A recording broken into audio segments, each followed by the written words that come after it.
שני הפרקים שהתחלנו ללמוד, פרק כ"ט ופרק ל', שניהם עוסקים בנושא אחד, ברית מילה. ברית מילה רוחנית, כתוב שיש עורלה על הלב, להסיר את העורלה של הלב, או כמו שהרבי קרא לזה פה, טמטום הלב, אותו דבר, עורלה, אוטם, אטימות. הלב לא מצליח להיפתח, הלב לא מצליח להשתחרר, והעבודה שלנו היא לגרום ללב שיפתח. איך אנחנו גורמים ללב שיפתח? צריך לעשות ברית מילה. צריך להסיר את אותה עורלה, את אותו חיפוי, את אותו אוטם שמונע מהלב שלנו להיפתח. כי המצב התקין זה שהלב פתוח. אם הלב לא פתוח, אם אנחנו לא מצליחים להתחבר ללב שלנו, אם אנחנו מבינים את הדברים בשכל אבל לא מצליחים להוריד אותם לתוך הלב, זה אומר שמשהו חוסם את הלב שלנו.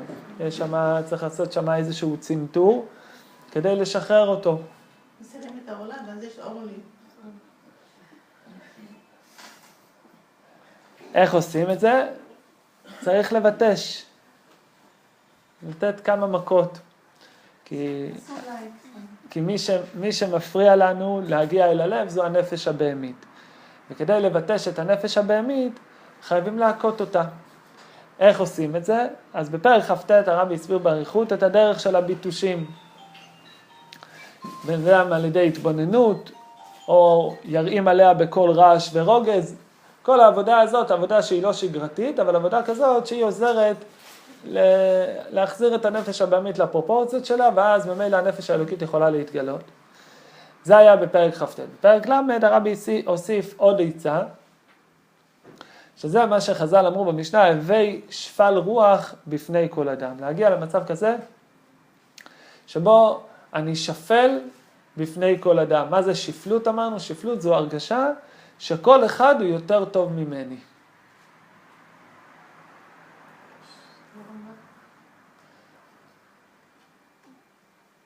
איך אפשר להגיע לתחושה כזאת באמת? הסביר הרבי, על פי מאמר חז"ל אחר, גם כן במשנה, שאומר, אל תדין את חברך עד שתגיע למקומו. מה זה אומר, אל תדין את חברך עד שתגיע למקומו? הסביר הרבי, מקום מתפרש בשני אופנים. מקום זה מצב רוחני, ומקום זה מקום גשמי, או בסדר הפוך, קודם כל מקום זה מקום גשמי, אבל זה גם מצב רוחני. אל תדין את חברך עד שתגיע למקומו, הכוונה, אל תשפוט את הבן אדם, כל זמן שאתה לא עומד באותו מקום פיזי, באותו מקום נפשי, כפי שהוא עומד. אתה בחיים לא יכול לעמוד במקום של אף אחד. ולכן בחיים אל תשפוט אף אחד. בדיוק. נכון, נכון, בדיוק. והסביר הרבי, שאותו בן אדם שאנחנו קוראים לו קל שבקלים, כזה קל שגם בעיני הקלים הוא כבר קל, יכול להיות שהסיבות שהביאו אותו להתנהג בצורה מסוימת, זה הסביבה שבה הוא גדל, החברה שאיתה הוא הסתובב, הפרנסה שלו, המקום שבו הקדוש ברוך הוא הביא אותו, והרבה מאוד משתנים, הרבה מאוד פרמטרים, שהם בסופו של דבר, הם אלה שהביאו את הבן אדם לאותה התנהגות, לאותו מצב רוחני, שבעינינו נראה מאוד מאוד ירוד, אבל אנחנו לא יודעים את המקום שלו, אנחנו לא יכולים לדעת. לכן אומר הרבי, אל תדין את חברך עד שתגיע למקומו, כי מקומו גורם לו לחטוא. למה הוא חוטא? כביכול, במובן מסוים, לא באשמתו. הוא חוטא בגלל המקום שלו, בגלל האילוצים הפנימיים או החיצוניים, שהביאו אותו לאותו מקום ולאותו מצב. אז זה דבר ראשון. דבר ראשון, אין לנו מה לשפוט. אנחנו אף פעם לא יודעים מה עובר על בן אדם, ואסור לנו לשפוט אותו. מעבר לזה, הסביר הרבי ואמר, שלא רק שאסור לנו לשפוט אותו, אסור לשפוט זה שלב ראשון, אבל פה הרי אנחנו מחפשים להגיע למשהו יותר עמוק. לא לשפוט, זה רק אומר שאנחנו לא שופטים אותו. פה אנחנו מנסים להגיע למצב כזה, שבו אני מגיע לשפלות, זאת אומרת, אני מגיע לתחושה אמיתית, הבנה ותחושה אמיתית, שהוא יותר טוב ממני. וכמו שדיברנו בשיעור הקודם, הרי על מי מדובר פה? מדובר פה על בינוני. מה זה בינוני? הוא לא עבר עבירה מימיו, הוא לא יעבור לעולם, ולא נקרא עליו שם רשע אפילו שעה אחת כל ימיו. בן אדם כזה שלא עובר שום עבירה. הוא כל היום לומד תורה, הוא מתפלל, הוא עושה מצוות, הוא עוזר לזולת, הכל אצלו מושלם. והבינוני הזה, שהכל אצלו מושלם, הוא צריך להגיע לתחושה אמיתית, שהקל שבקלים יותר טוב ממנו. וכמו שדיברנו בשיעור הראשון, שהאדמו"ר הזקן מבקר, הוא לוקח את הגרסה בפני כל האדם ולא בפני כל אדם, כי האדמו"ר הזקן רוצה ללמד אותנו שהתחושה הזאת צריכה להיות לא רק בפני יהודים, אלא אפילו בפני כאלה שאינם יהודים, אפילו בפני גויים. איך יכול הבינוני, הבן אדם המושלם מבחינתנו, הבן אדם האולטימטיבי, איך הוא יכול להגיע לתחושה שכל אחד יותר טוב ממנו? וכמו שהרבי הדגיש את זה, זה צריך להיות תחושה אמיתית, לא משהו מזויף, כן? יש מה שנקרא ענווה של שקר. הרבי הקודם מספר שפעם היה בית כנסת, שכולם בו היו ענבים, עד כדי כך שפעם מישהו חמד לצון, אז הוא אמר בשמחת תורה, שלהקפה הזאת מכובדים כל הענבים. אז התחילה שם מריבה שלמה בין כל הענבים, מי יהיה הראשון בהקפה של הענבים, כן? זאת כמובן ענווה של שקר, זאת לא ענווה אמיתית. לא כל אחד שהולך עם הראש למטה ואומר אני כלום, הוא באמת ענב. אלא מדובר פה על באמת תחושה אמיתית, פנימית, עמוקה, שהזולת יותר טוב ממני. איזה זולת? כל אחד בלי יוצא מן הכלל. ומי זה אני שעליו מדובר פה? זה הבינוני. איך אפשר להגיע לתחושה כזאת? אומר הרבי מאוד פשוט. כשאתה תתבונן בעצמך, אתה תראה שיש הרבה מאוד פרטים שבהם אתה לא מושלם. כמובן, היות שמדובר פה על בינוני, אז זה לא יכול להיות מצוות ועבירות, כי אם הוא בינוני, אז הוא מקיים את כל המצוות, והוא נשמר מכל העבירות. אבל בעבודה שלך, אתה יכול למצוא שיש הרבה מאוד פרטים שחסר בהם. אתה לא עושה אותם בשלמות, כמו שתכף נראה את הדוגמאות שהרבי מביא.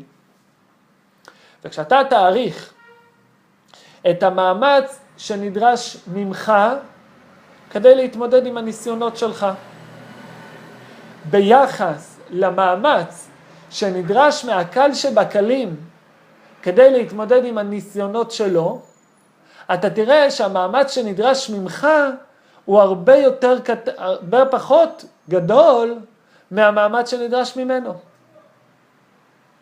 אתה שנדרש ממך כמות מאמץ יחסית פעוטה, אתה לא עושה אותה.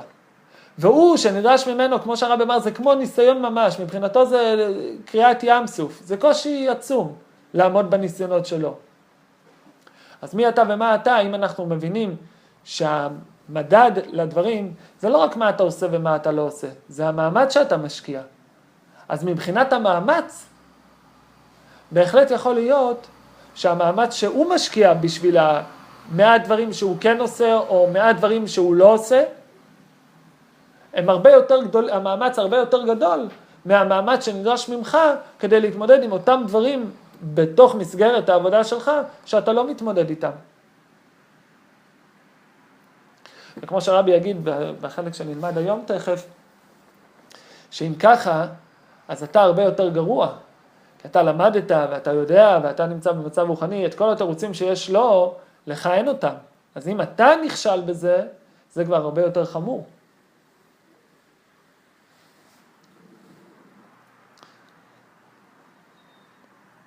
מה הם הדברים שבאמת הבינוני יכול למצוא, שבהם הוא לא מתאמץ מספיק?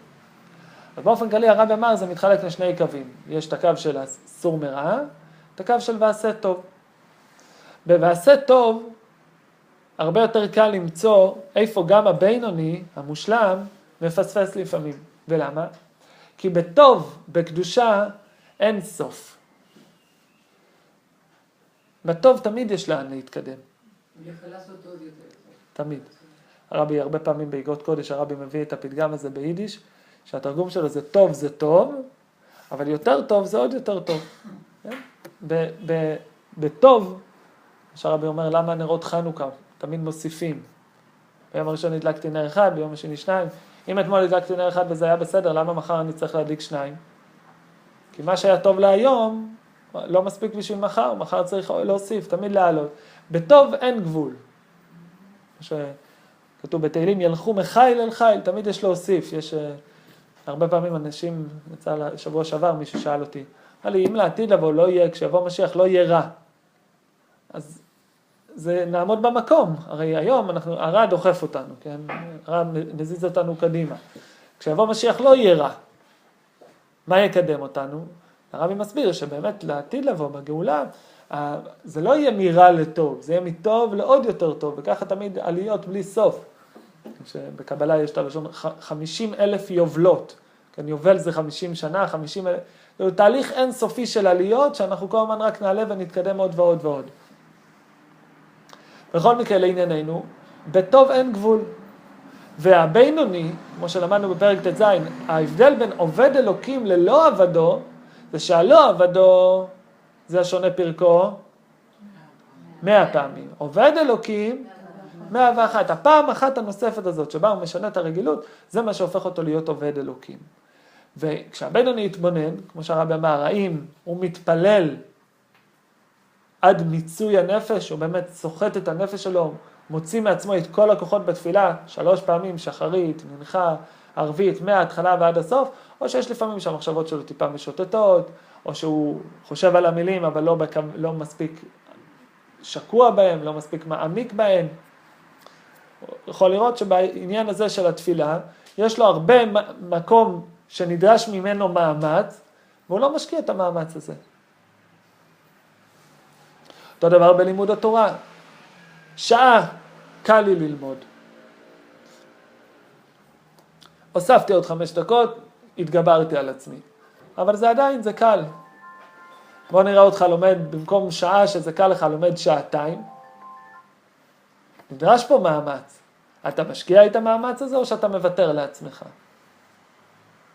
ברכות. כל פעם שאני מברך, אני חושב על המשמעות של הברכה.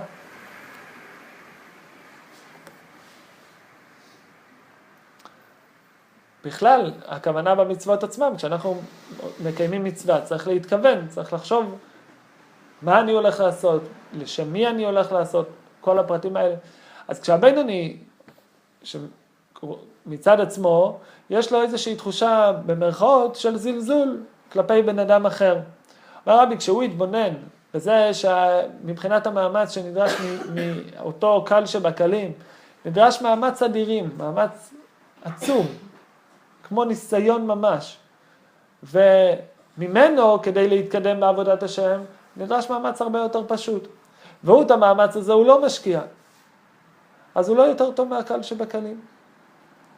הוא מפספס בעניינים שלו, והוא מפספס בעניינים שלו.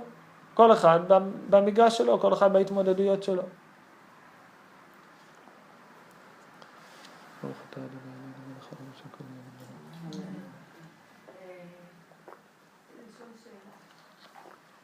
אם נגיד, לוקחים נושא להתבוננות כזה, נגיד כמו זה למשל, כמה זמן כדאי להשקיע באותה התבוננות?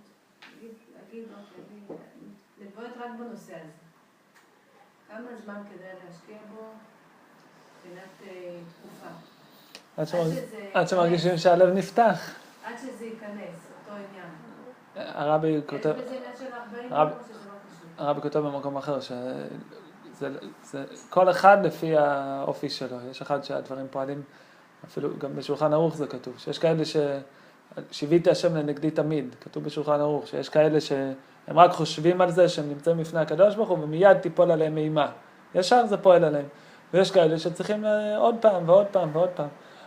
המדד פה זה מתי הלב שלי נפתח. הרי כל הכוונה שאנחנו לומדים פה על הנושא הזה, של הווי שפל רוח בפני כל אדם, זה הכל כדי לפוצץ את הבלון הזה, כדי להנמיך את הנפש הבהמית, כדי שבאמת הנפש הבהמית כבר תפסיק להסתיר על הנפש האלוקית. ואם לשם אנחנו שואפים, אז עד שלא השגנו את התוצאה, זה... בכלל, הנושא של הווי שפל רוח בפני כל אדם, זה משהו שהוא נכון בכלל לכל החיים, זה משהו שאנחנו חייבים ליישם אותו המשנה מצווה אותנו לעשות את זה תמיד, אבל בהקשר הזה של הפתיחה של הלב, זה משהו שבאמת אנחנו רוצים להשיג איתו איזושהי תוצאה. סתם דבר מעניין בסוגריים, אדמו"ר הזקן כתב את התניא פעמיים, אדמו"ר הזקן כתב מהדורה קמא ומהדורה בתרא, מהדורה הראשונה ומהדורה השנייה. יש 2 פרקים שאדמו"ר הזקן הכניס במהדורה השנייה, שהוא לא כתב אותם במהדורה הראשונה. זה הפרק שלנו, פרק למד, לפרק השני, שזה פרק ל"ב, הפרק שעוסק באהבת ישראל, שנלמד אותו בעזרת השם בהמשך. וחסידים אומרים שהאדמו"ר הזקן, כשהוא עמד בהתחלה את הכלים של החסידים שילמדו בספר התניא, הוא כאילו לא שיער שהם יכולים לעמוד בדרישות האלה. בדרישות של פרק ל', הווי שפל רוח בפני כל אדם, ושל פרק ל"ב, של לאהוב אהבה אמיתית כל אחד מישראל, האדמו"ר הזקן כאילו לא תיאר לעצמו שהחסידים שילמדו את התניא יכולים לעמוד בזה, ולכן האדמו"ר הזקן לא הכניס את זה בתניא. רק כשהוא כתב את המהדורה השנייה, כאילו עשה ריוויזיה, עשה שקילה, כן, חישוב מסלול מחדש, עשה בחינה כביכול מחדש, רק אז האדמו"ר הזקן הכניס את זה, כי באמת, שגם מה שנלמד בפרק ל"ב בנושא של האהבה, וגם בפרק הזה, פרק ל', הוא לא פשוט ליישום. להגיע באמת לתחושה, כמו בכל דבר, יש בזה רמות שונות. כי... ל"ב יותר קל. כל התניא זה... כן, אבל עדיין, נגיד, הפרקים של השמחה, זה משהו שהוא קצת יותר קרוב למושגים שלנו, נגיד, הפרקים שלמדנו, על לא להתרכז במחשבות שליליות, לחשוב במחשבות... הוא יותר קרוב אלינו. פה, להגיע למצב כזה, שאני מרגיש בפני כל בן אדם, בלי לפרט, כן? אבל יש כל מיני אנשים שעשו כל מיני מעשים כאלה ואחרים. להרגיש באמת שאני פחות טוב מהם, זה מאוד מאוד קשה. זה משהו באמת, אבל... גם אם הבן אדם פוגע בך אישית. זה נושא אחר. זה נושא אחר. אבל צריך לזכור שגם בנושא הזה, המסע הוא ארוך. סליחה? למה זה נושא אחר? כי זה לא קשור. פה לא מדובר על בן אדם פוגע או לא פוגע. פה מדובר איך צריך להיות היחס שלי כלפי כל בן אדם. זה לא משנה בכלל לצורך העניין הזה אם זה פוגע או לא, אם בן אדם פגע או לא פגע. איך מתמודדים עם בן אדם שפגע זה נושא אחר. הנושא פה זה איך צריך להיות המערכת יחסים שלי כלפי כל בן אדם.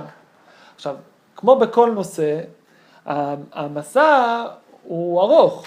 סליחה, שנייה. השאלה שלה, אני חושבת שזה, האם גם צריך להיות שפל רוח בפני בן אדם שפגע? כן, בוודאי.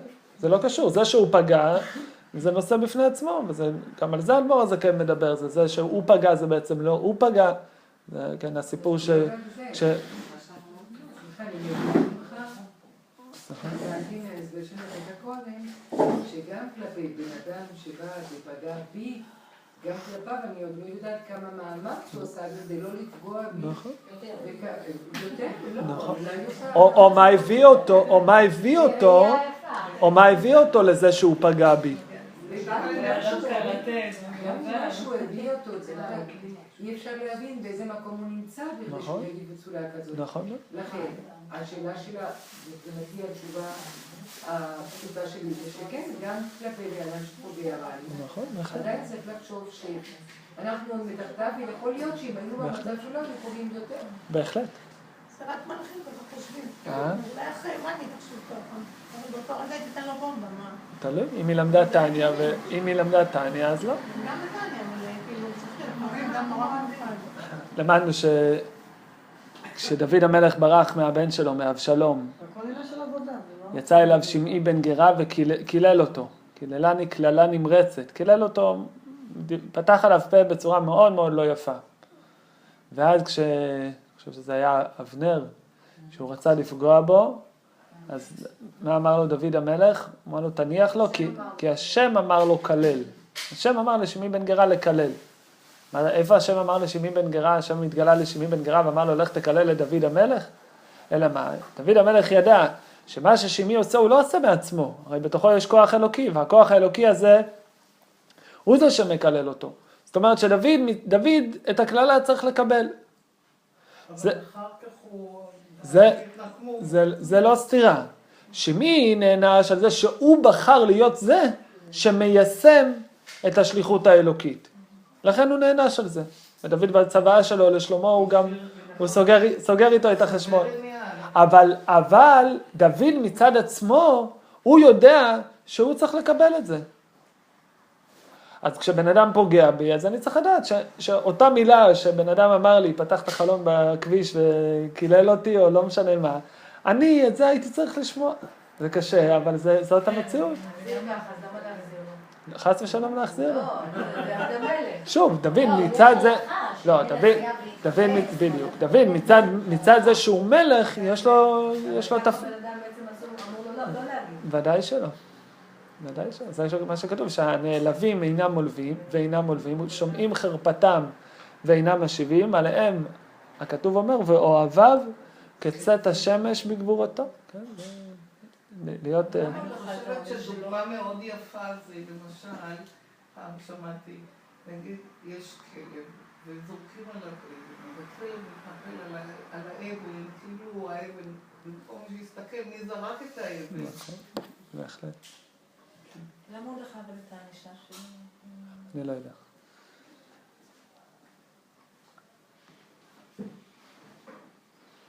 משהו ברח. טוב. נחזור לענייננו. בנושא הזה של ההווי שפל רוח בפני כל אדם, אז פה באמת הרבי דורש משהו מאוד גבוה, באמת להרגיש רגש של שפלות כלפי כל בן אדם, אבל כבר הזכרנו שיש מפרשים שמפרשים שההווי שפל רוח בפני כל אדם, זה תתנהג בשפלות כלפי כל בן אדם, תכבד כל בן אדם. כמובן שפה האדמו"ר הזקן דורש משהו שהוא הרבה יותר גבוה, פה האדמו"ר הזקן דורש באמת תחושה פנימית אמיתית של שפלות בפני כל אדם, אבל ביחד עם זה כמובן שהצעדים הראשונים שכל אחד מאיתנו יכול וצריך לעשות, זה באמת להתחיל מהבסיס, דבר ראשון באמת לכבד כל בן אדם, לא לזלזל באף בן אדם, ללמוד בתוכנו איך להפסיק את השיפוטיות הזאת שאנחנו מגלים כלפי אנשים זרים ועל אחת כמה וכמה כלפי האנשים הקרובים אלינו, כל אחד מי שבמעגל שלו, אם זה בעל או ילדים או חבר טוב, או זה לא משנה שותף לעבודה, זה לא משנה מי. זה דבר ראשון מתחיל מזה, בשאיפה ובעבודה, שמתוך העבודה הזאת שאנחנו נעשה פה, וההתבוננות הזאת, אנחנו נגיע גם לרף יותר גבוה. קראתי מקודם, היום קראתי על, היה משפיע בכפר חב"ד, רב שלמה חיים קסלמן, שהיו כמה תלמידים שלא אהבו את הגישה שלו, והתנכלו אליו, ופעם אחת הוא הראה לאחד מהתלמידים שלו, מכתב מהרבי, שהרבי כותב לו בעל מידות תרומיות, ככה הרבי כתב, בעל מידות תרומיות. הוא אמר לאותו תלמיד, אתה יודע למה הרבי קורא לי בעל מידות תרומיות? רק בגלל שאני שומע את מה שהם אומרים לי ואני לא מגיב, אני לא עונה. על זה הרבי קורא לי בעל מידות תרומיות. מה זה תרומיות? מידות נעלות מאוד, מידות תרומיות. בכל מקרה, עד עכשיו דיברנו על זה שמבחינת המאמץ שנדרש ממני, לעומת המאמץ שנדרש מהקל שבקלים, ממני המאמץ נדרש ב"ועשה טוב", בלהשתפר, בלעשות את הדברים יותר טוב, בלהתקדם, בתורה, בתפילה. כמו שהרבי אמר, זוכרות מה הכי קשה שהרבי אמר מבין הדברים? הרבי דיבר על תפילה, יפה. הרבי דיבר על תפילה, על תורה, ברכת המצוות, והכי קשה? צדקה. זה הרבי אמר, זה הכי קשה.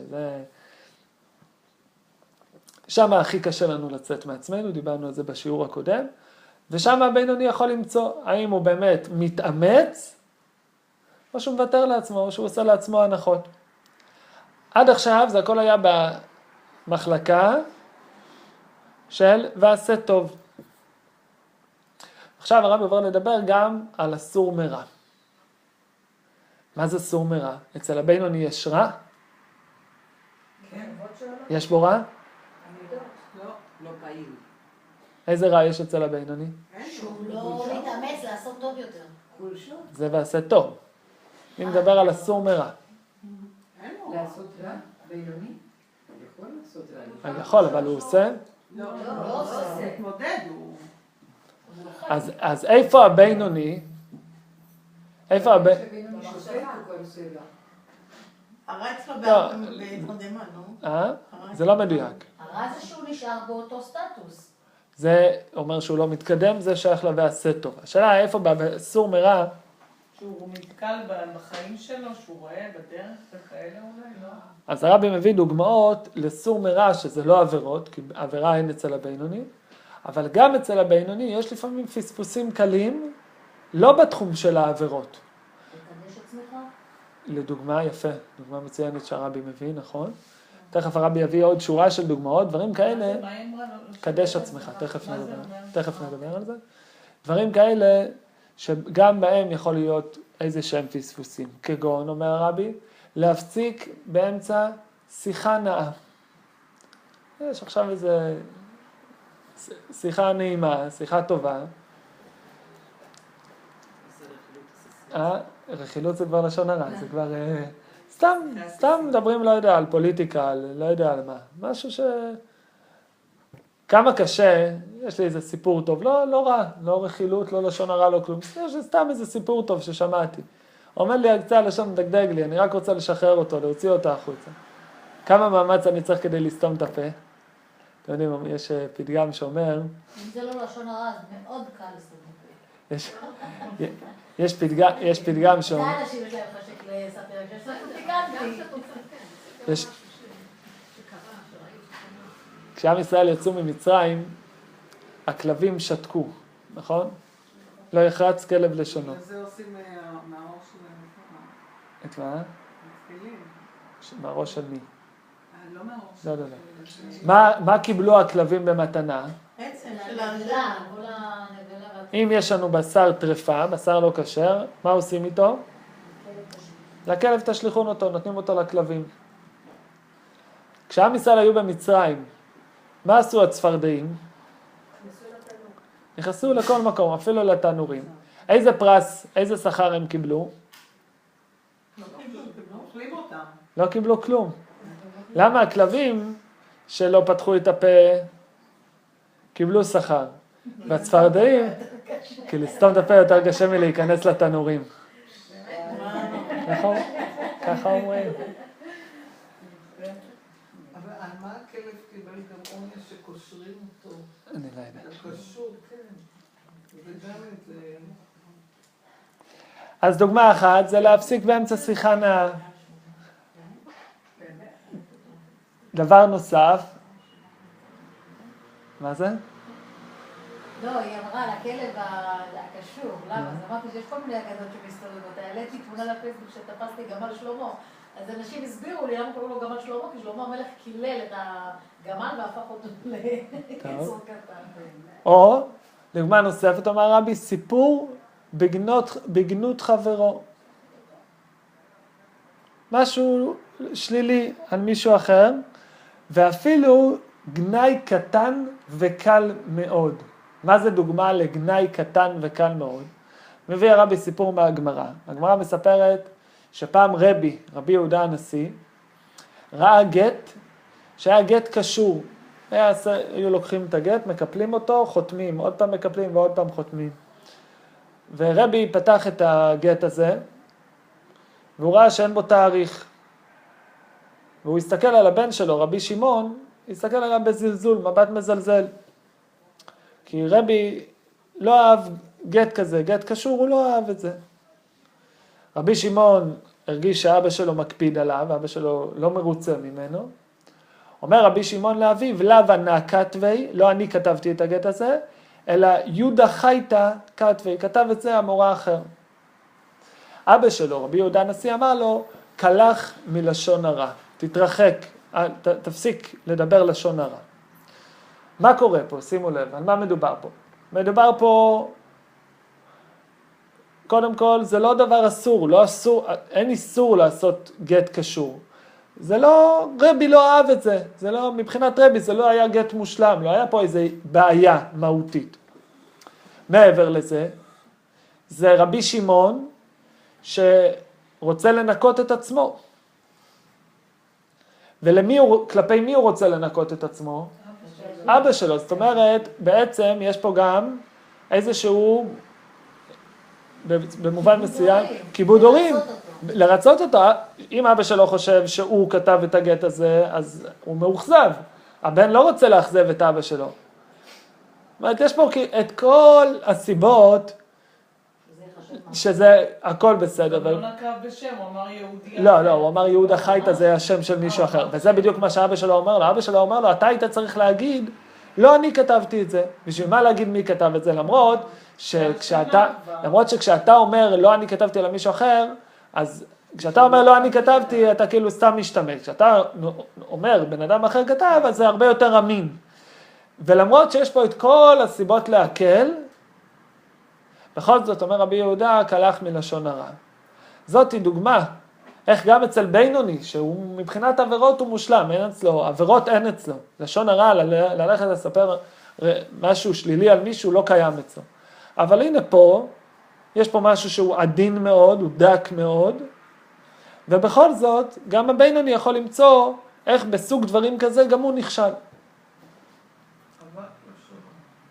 אבק לשון הרע זה יותר חמור. פה זה אפילו לא אבק לשון הרע, אבל איזשהו משהו שהוא לא נקי, הוא לא חלק עד הסוף. אסור בכלל לדבר על אנשים אחרים, כאילו לא לטוב ולא לרע. זה נכון. זה נכון, ופה אנחנו אבל לומדים איך הבינוני יכול למצוא אצלו גם כן פספוסים מסוימים, והנקודה היא, זה לא זה שהוא מוצא פספוסים, זה הנקודה היא, אל תחשוב שאתה יותר טוב ממישהו אחר. כי הוא מפספס בדברים שדורשים ממנו מאמץ, ואתה בדיוק באותה מידה מפספס בדברים שדורשים ממך מאמץ.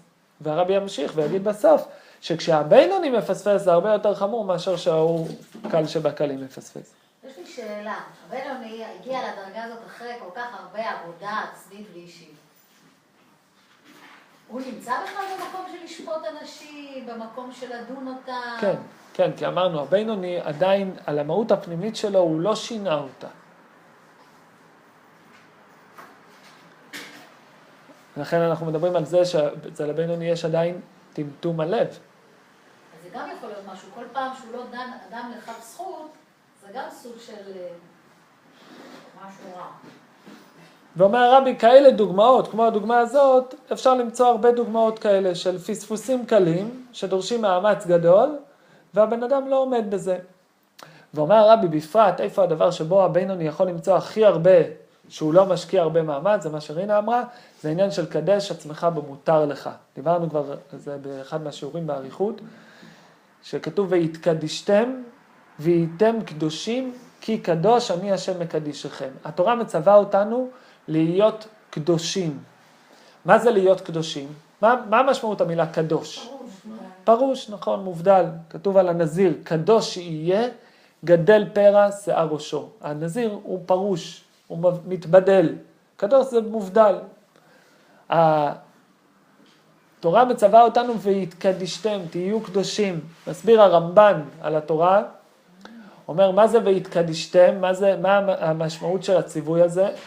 אומר הרמב"ן, התורה הרי יש דברים שהיא אסרה עלינו, אוכל לא כשר, אסור לאכול, אישה נשואה, אסור להיות איתה וכן הלאה, יש דברים שהם אסורים, אבל יש דברים שהם מותרים.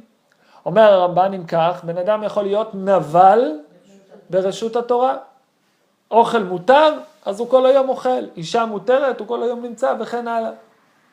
אומרת התורה, והתקדישתם, גם מה שמותר לכם, תתבדלו ממנו. בפתגם החסידים, מה שאסור, אסור, ומה שמותר, מיותר. סיפרנו כבר את הסיפור על פעם ישבו חסידים בהתוועדות, ובאמצע ההתוועדות, באמצע הלילה, נגמר הכיבוד. בלי התוועדות, בלי כיבוד קשה להמשיך להתוועד. זוכרות? כולם מכירות? מכירה? עם זה שהוא רקד איתו? זה שקשה להמשיך להתבעט. טוב. אספר בקצרה. אז שלחו את אחד מהחסידים שהוא יביא קצת כיבוד. הוא הלך לבית של השוחט והוא הביא משם ריאה ממולט. ואכל. מגיע ריאה ממולט, היה אחד מהחסידים, קראו לו רבי שמואל מונגס, היה חסיד שובר, הוא לוקח את הריאה והוא מתחיל לרקוד איתה. כן? מתחיל לרקוד איתה. רוקד, החסידים כבר פקע הסבלנות שלהם, רצו לתפוס אותו, לקחת ממנו את הריאה, לקח את הריאה והשליך אותה לתוך השלולית של המים המטונפים. החסידים מאוד כעסו עליו. כמה זמן קצר אחרי זה מגיע שליח מהבית של הקצב, איפה הריאה? הריאה הייתה טרפה. שאלו אותו, מאיפה ידעת? אז אומר, כשהייתי אצל הרבי למדתי שלדבר מותר אין כוח משיכה כמו לדבר אסור. דבר שהוא אסור הוא מושך בעוצמה הרבה יותר חזקה מאשר דבר שהוא מותר. כשאני ראיתי את התשוקה שיש לכם בשביל לאותה ריאה ממולט, הבנתי שמשהו פה לא בסדר ולכן זרקתי אותה. והתקדישתם, תתבדלו. והאדמו"ר הזה כן פוסק, שזו מצוות עשה מדאורייתא, מהתורה. יש מצוות שמהתורה, יש מצוות שמדברי חכמים, יש מחלוקת האם להתבדל ממה שמותר, האם זה מהתורה או מדברי חכמים. האדמו"ר הזה כן פוסק שזה מהתורה. התורה ציוותה עלינו, זו מצווה להתבדל גם מדברים מותרים. בן אדם צריך ללמוד וללמד את הנפש הבהמית, לדחות, כן, היה מחקר, קראתי לא מזמן מחקר מדהים, לא זוכר את כל הפרטים, אבל זה היה בארצות הברית, לקחו בשנות ה-80, הכניסו ילדים לחדר, ושמו לכל אחד קערה עם מרשמלו. קרא את זה? לא? שמו לכל אחד קערה עם מרשמלו, ואמרו להם משהו כזה, שמי שיתאפק 5 דקות יקבל 2, יקבל עוד 1, משהו כזה. צילמו את זה עם מסרטה, חלק כמובן התאפקו, חלק לא התאפקו, חלק שלחו את היד, החזירו. בחנו את אותם אנשים, אני חושב 30 שנה אחרי זה, 25 שנה אחרי זה, וראו שכל אלה שהתאפקו, הצליחו בחיים מעל הממוצע, מבחינת קריירה, חיים, משפחה, כלכלה וכן הלאה, כל אלה שלא התאפקו, מצאו את עצמם מתחת לממוצע. סיפוק, חיית סיפוקים, כן? למה? אז אנחנו יודעים, כי מאיפה מגיע הרצון להגיע לסיפוק? זה מהנפש הבהמית. צריך ללמוד, לדחות את הסיפוק שלה, לא לתת לה את המרשמלו מיד, לתת לה את המרשמלו אחרי 5 דקות. אומר הרבי, בנושא הזה של והתקדישתם, להתקדש, קדש עצמך במותר לך, שם גם הבינוני יכול למצוא שיש אין סוף עבודה. שם יש אין סוף מקום יותר להתאמץ ויותר להתאמץ, ובמובן מסוים זה גם הכי קשה, כי זה מותר, זה לא דברים שהם אסורים.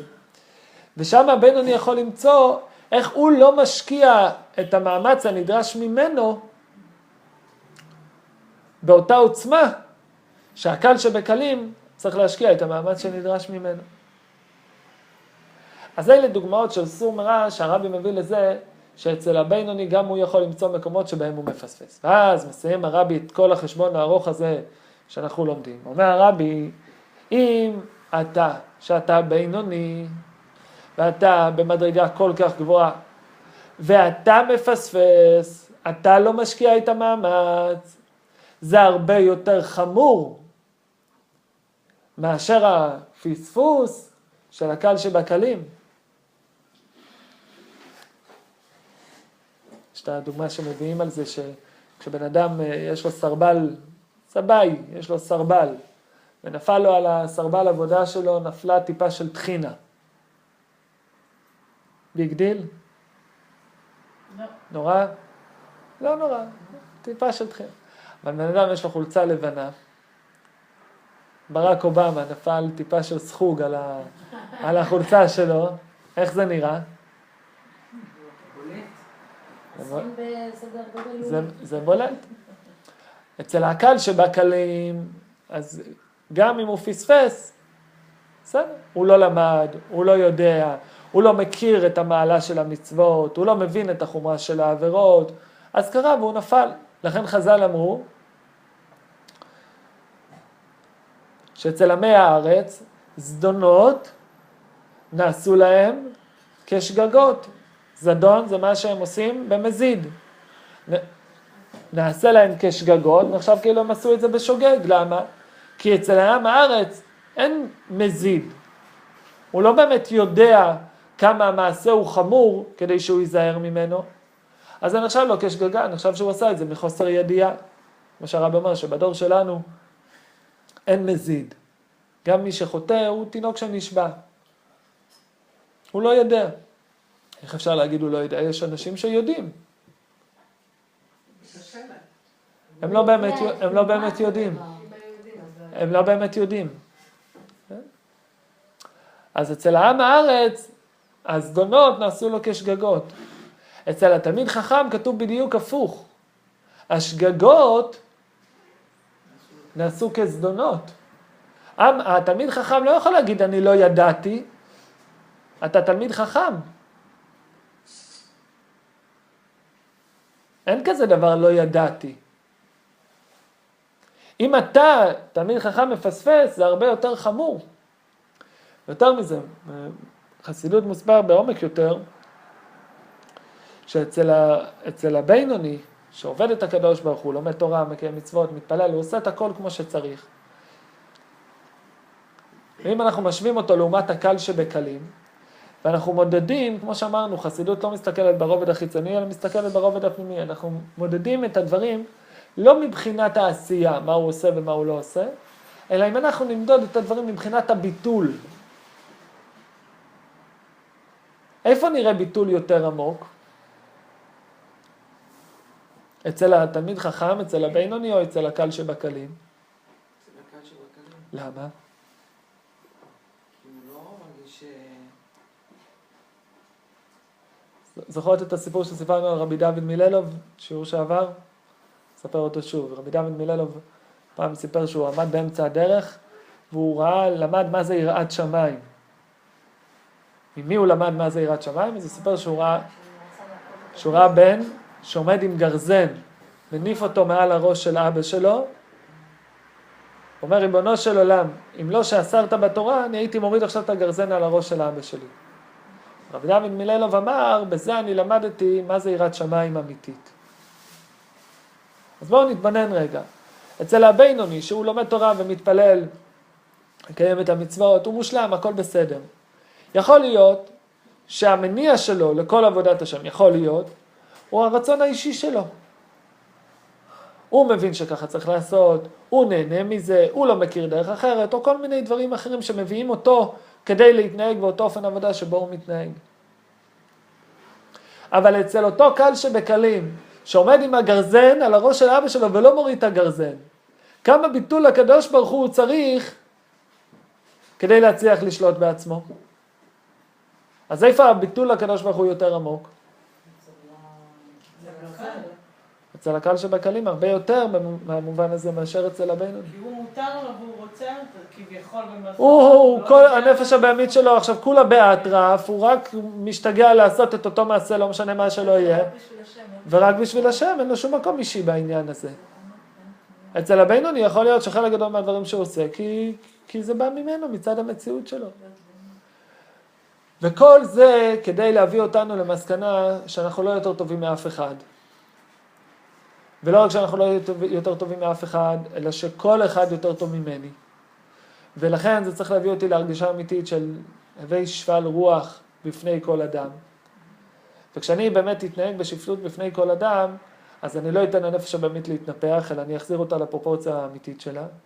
וכשהנפש הבהמית תחזור לפרופורציה האמיתית שלה, אז אני אוכל גם לתת לנפש האלוקית להתגלות בתוכי. בואו נראה בפנים. עמוד למ"ט. אתה מדבר גם לגבי גויים או שזה רק... אמרנו בפירוש שזה גם לגבי יהודים. איך? אמרנו בפירוש שזה גם לגבי גויים. שורה חמישית מלמעלה. אפילו בבחינת סור מרע, יכול כל איש משכיל, אם רק יש לו טיפת שכל, למצוא בנפשו שאינו סר לגמרי מהרע, בכל מכל כל. למה אדמו"ר הזקן אומר בכל מכל כל? אדמו"ר הזקן לא משתמש במליצות. כתוב שבכל מכל כל זה האבות. אברהם אבינו כתוב, השם בירך את אברהם בכל. יצחק כתוב מכל, ואצל יעקב כתוב, חנני אלוקים כי יש לי כל. אדמו"ר הזקן רוצה ללמד אותנו שכל אחד צריך לעבוד את הקדוש ברוך הוא בכל שלושת הקווים. אברהם זה חסד, יצחק זה גבורה, ויעקב זה תפארת. ויש הרבה אנשים שהם, אחד מהקווים הם יותר מתחברים. בן אדם שהוא בטבעו איש חסד, הוא אוהב לתת, להשפיע, להעניק, אז הוא קו החסד יותר קל לו. הוא מסוגל לעבוד גם בקו הגבורה, גם בקו הרחמים, קשה לו מאוד. זה מה שהרבי רוצה ללמד אותנו פה במילים בכל מכל כל, שהבינוני צריך לבחון את עצמו, האם הוא מצטיין בשלושת הקווים, שזה מראה באמת על התמסרות לקדוש ברוך הוא, או שהוא לוקח פשוט את הקו שיותר מתחבר לו, שיותר קל לו, שיותר נוח לו, ואיתו הוא רץ קדימה. במקום שצריך למלחמה עצומה, כערך הנזכר לעיל, כמו אותו ערך שנדרש מהקל שבקלים, להילחם במלחמה עצומה כנגד היצר הרע שלו, האם הוא נלחם את אותו ערך במלחמה שלו, ואפילו פחות מערך הנ"ל, אפילו לא באותו מאמץ אדירים שנדרש מהקל שבקלים, אלא אפילו פחות מזה. מביא הרבי דוגמאות כגון, להפסיק באמצע שיחה נאה, כן, כמו שאמרנו, סתם מדברים משהו שבא לי לדבר אותו, אני נהנה לדבר איתו, אני רוצה לדבר איתו, משתוקק לדבר אותו, לסתום את הפה, לעצור. או סיפור בגנות חברו, ואפילו גנאי קטן וקל מאוד, אף שהוא אמת. ואפילו כדי לנקות עצמו, כמו שאמרנו, יש פה את כל הסיבות, כדי באמת להתיר את זה לכאורה, ובכל זאת בן אדם צריך ללמוד לשלוט בעצמו. כנודע מעד אמר רבי שמעון לאביו רבינו הקדוש, לאו ענה כתבי, לא אני כתבתי את אותו גט, אלא יהודה חייתא כתבי. אמר לו אביו, קלח מלשון הרע, עיין שם בגמרא ריש פרק י' בבא בתרא, וכאי גבנה, וכגון זה, כמה מילי דשכיחי טובה, כמה דברים שנמצאים הרבה, זאת אומרת כל אחד יכול למצוא הרבה מאוד פרטים, שבהם הוא לא עושה את העבודה עד הסוף, ובפרט בעניין לקדש עצמו במותר לו, שהוא מדאורייתא, זה מהתורה, שבן אדם צריך להתקדש גם מדברים שהם מותרים לו, כמו שכתוב, קדושים תהיו וגומר, והתקדישתם וגומר. אומר הרבי, וגם אם נגיד שזה לא מהתורה, אלא זה מדברי סופרים, מדברי חכמים, בכל זאת כתוב, וגם דברי סופרים הם חמורים יותר מדברי תורה וכו'. אלא, שכל אלו וכיוצא בהן הן מהעוונות שהאדם דש בעקביו. יש הרבה מאוד דברים, אנחנו כאילו דשים אותם ברגליים, אנחנו מזלזלים בהם, אנחנו לא מייחסים להם מספיק חשיבות, כדי שניזהר בכל הפרטים האלה עד הקצה האחרון. אין דוגמה רבי, דבר כדש בעקבות. לשון הרע. כמה פעמים יוצא מהפה שלנו מילים, ואנחנו בכלל לא שמנו לב שיש פה איזשהו לשון הרע. וגם נעשו כהיתר מחמת שעבר ושנה. פעם ראשונה שבן אדם הדליק אור בשבת, הוא בטוח שהשמיים הולכים ליפול עליו. ילד שגדל בבית שומר מצוות, בפעם הראשונה שהוא מדליק אור בשבת, הוא בטוח שהולכת להיות רעידת אדמה. בפעם השנייה כבר פחות נורא, בפעם השלישית פחות נורא, עד שאחרי כמה פעמים הוא כבר לא שם לב. זה מה שחז"ל אמרו, כיוון שעבר ושנה, נעשה לו כהיתר. כל דבר בהתחלה הוא קשה מאוד, ואחרי זה כבר נהיה קל יותר. לכן אומר הרבי, יכול להיות שהבינוני יכול למצוא הרבה מאוד פרטים, שהוא לא עושה אותם בשלמות, כי הוא לא מייחס להם מספיק חשיבות, הוא דש אותם בעקביו, וגם בגלל שהוא כבר התרגל בהם. אבל באמת, אם הוא יודע ספר, הוא מחזיק בתורת השם, וקרבת אלוקים יחפץ, גדול עוונו מנשוא, והשמתו גדלה בכפלי כפליים, במה שאינו נלחם ומתגבר על יצרו, בערך ובחינת מלחמה עצומה נזכרת לעיל, מהשמת קל שבקלים, מיושבי קרנות, הרחוקים מהשם ותורתו, ואין השמתם גדולה כל כך, במה שאינם כובשים, יצרם הבוער כאש להבה, מפני פחד השם המבין ומביט אל כל מעשיהם, כאשמת כל הקרוב אל השם ואל תורתו ועבודתו. אומר רבי, האמת שזה שהוא לומד תורה והוא מתפלל והוא עובד את העבודה שבלב והוא קרוב לקדוש ברוך הוא, וכשהוא חוטא זה הרבה יותר חמור מהחומרה של החוטא שלא למד ולא יודע ולא מכיר בחומרה של העבירות, כמו בפשטות, כשאם אנחנו מדברים נגיד על הורים וילדים, כשילד קטן לוקח אגרטל וזורק אותה על הרצפה ושובר אותו, זה מעצבן, אבל בסדר, ילד קטן, מה אפשר לעשות? אבל אם ילד בן 13 לוקח אגרטל ומתיח אותו ברצפה בעצבים ושובר אותו, פה זה כבר התייחסות אחרת לגמרי. כי זה שיודע, אתה מצפה ממנו למשהו אחר לגמרי, מזה שלא יודע. אז הקל שבקלים הוא לא יודע, הוא לא למד, הוא לא מכיר בחומרה של העבירות, ביוקר של המצוות, אז הוא חטא. אבל זה שלמד ויודע, וכשהוא חוטא, זה הרבה יותר חמור, איך אלימלך מליז'נסק אמר, היו אומרים, הוא היה מדבר על עצמו מילים מאוד מאוד חריפות, מאוד מאוד קשות, פושע, רשע, מילים ממש קשות. ופעם אמרו לו, איך אתה מדבר עליך ככה, הרי אתה צדיק. אז רבי אלימלך מליז'נסק אמר, המחט ככל שהיא דקה יותר, ככה היא דוקרת יותר, כן? ויש עניין שקצת עוזר לי, נגיד, בעניין הזה, שאם כבר נודע הדבר, זאת אומרת, אם נגיד, נדמה לי 3 כבר יודעים מסיפור רכילות מסוים, כבר כן מותר לדבר על זה. צריך אבל לספר את זה? בסדר, אבל זה כל, כאילו, החדשות, כל דבר. אז זה מצווה מדאורייתא או מדרבנן, החדשות? אבל זה מותר, זה כבר לא, אז- כבר יודעים את זה. אז אמרנו, והתקדישתם, לקדש עצמך במותר לך. גם מה שמותר אנחנו לא חייבים. לא חייבים, אבל אם זה בכל זאת... איפה אמרת שזה מותר? מה, לשון הרע של 3 כבר יודעים מותר? ואם אני לא יודעת... אם אני שמעת שמישהו יתגרש, שזה חילוט עסיסית, אבל כבר יודעים את זה, זה כבר נכתב בעיתונות, מותר לדבר על זה. זה עדיין אבל לא הופך את זה ללא רכילות. זה עדיין רכילות. שוב,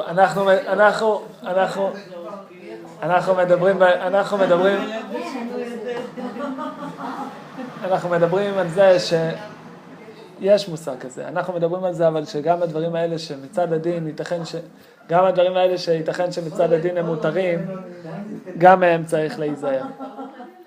וכמו שאמרו רבותינו זיכרונם לברכה, גבי אחר.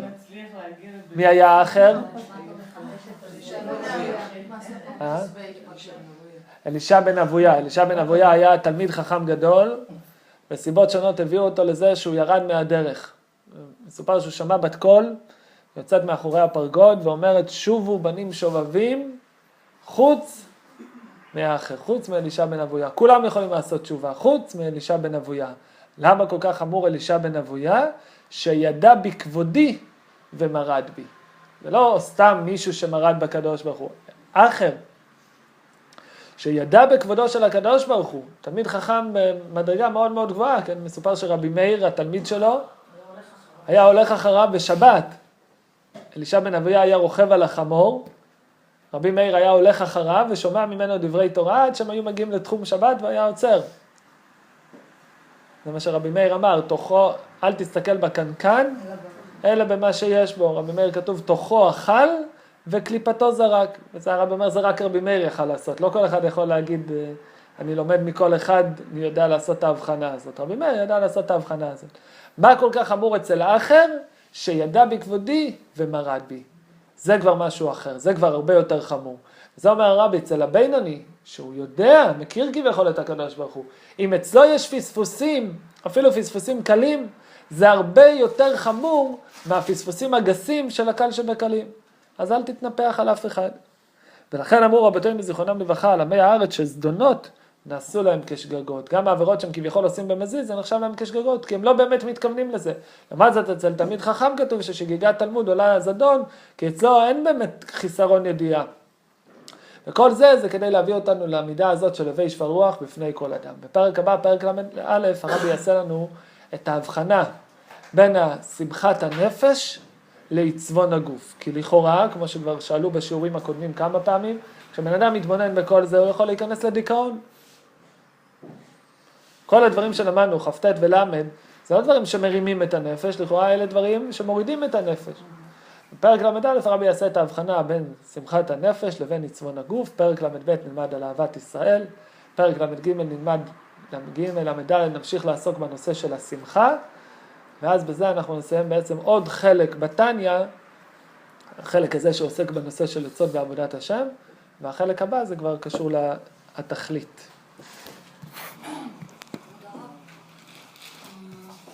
ביקשה ממני, אמרה לי